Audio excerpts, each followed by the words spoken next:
everyone! Eto na naman po tayo mga kapatid. Huwag po kayong magsasawa sa ating fried rice. Parang yung asawa nyo lang yan. Araw-araw nyong kasama. Pero syempre, kung gagawa po tayo ng iba't ibang flavor ng ating fried rice, so parang ganoon na rin po yun, di ba? Huwag magsasawa sa aking fried rice mga kapatid. Ang ating gagawin naman ngayon ay mga zucchini beef fried rice mga kapatid, pero may prawn siya, may syempre may zucchini, beef na giniling, itlog, halo-halo na mga kapatid, pero masarap po siya, napakasimple, pwedeng pambaon ng ating mga estudyante, ng ating mga asawang nagtatrabaho.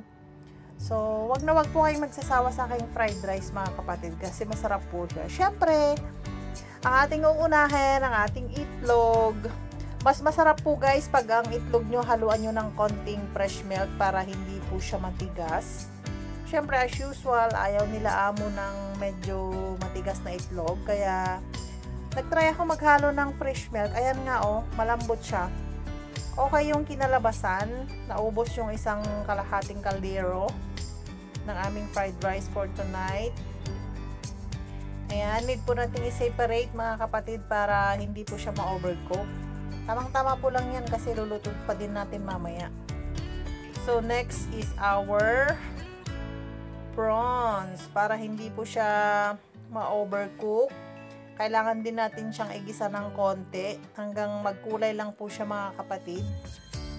Pwede na, kung walang prawns naman, pwede namang hindi na. Kung ano lang yung meron sa inyo. Pwede ring salmon, why not? Try nyo po yung salmon, masarap din. Ayan, panandalian lang po yung pag-mekos natin dyan kasi pag na-overcook po ang prawns, kunat po yan. Syempre, sunod natin ang ating minced beef.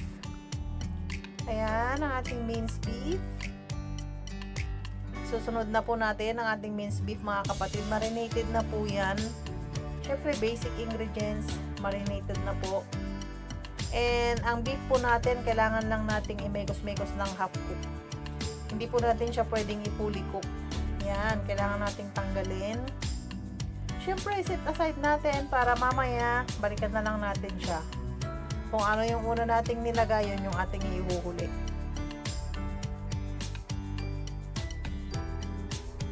Ayan mga kapatid. Yung sahog, isang plato. Yung kanin, mga 2-3 cup lang siguro. Igisa na po natin ang ating zucchini. Kailangan natin ng sibuyas, bawang. Pinapalagyan niya ng luya pero ayaw ko kasi hindi siya masarap pag may luya. Siyempre, mekos-mekos lang natin. Left to the right. Tapos yung zucchini. Kung wala kayong zucchini guys, pwedeng cucumber or pwedeng kahit anong gulay dyan. French bean, long bean, sitaw. Pwede. Upo, kung mayroon, pwede din. Kahit anong gulay naman, pwede sa kahit anong klase ng fried rice, di ba? Pero ang zucchini naman kasi yan yung mga gulay na nabibili dito sa palengke. So, yan ang binibili ni Amo. Minsan nga yung hairy gourd melon. So, ayan, minikos-mikos lang natin. Nilagyan ko po ng chicken powder tsaka konting asin. At ilagay na po natin ang ating rice. 4 kaming kakain dyan mga kapatid, pero ang punti lang ng rice namin. Mas marami po talaga yung sahog, kaloka. So, isang meal na po ito. Lagay na po natin ang ating red bell pepper tsaka green. Optional lang naman po. Meron na rin yan kasi sa rep matagal na, kaya nilagay ko na rin. Sayang. Pero masarap po yung amoy niya. Pero kung yung iba ayaw ng mga ganyan, ay di huwag nyo na pong ilagay.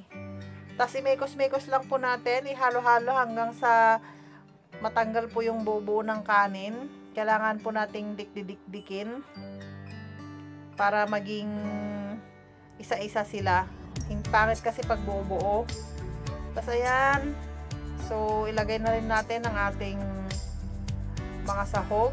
Imekos-mekos lang natin. Ganyan lang po kadali guys. Mekos dito, mekos doon. Naglagay pala ako dito ng 1 tablespoon of soya sauce. So, pampalasa. Thank you for watching everyone. Wow, ang ganda ng kulay, di ba? So, kayo na po ang bahala. share, and subscribe po. Imarites na sa kapitbahay. Ito po yung magandang imarites kasi makakatulong kayo sa kanila, diba? Kakatulong kayong makatikim sila ng masarap, lalong-lalo na sa kanilang mga bata, mga estudyante, o diba? Salamat mga kapatid, huwag kayong magsasawa sa aking fried rice. Huwag niyong pakasawaan, kagaya ng hindi niyo pagkasawa sa inyong asawa. God bless us all. Thank you.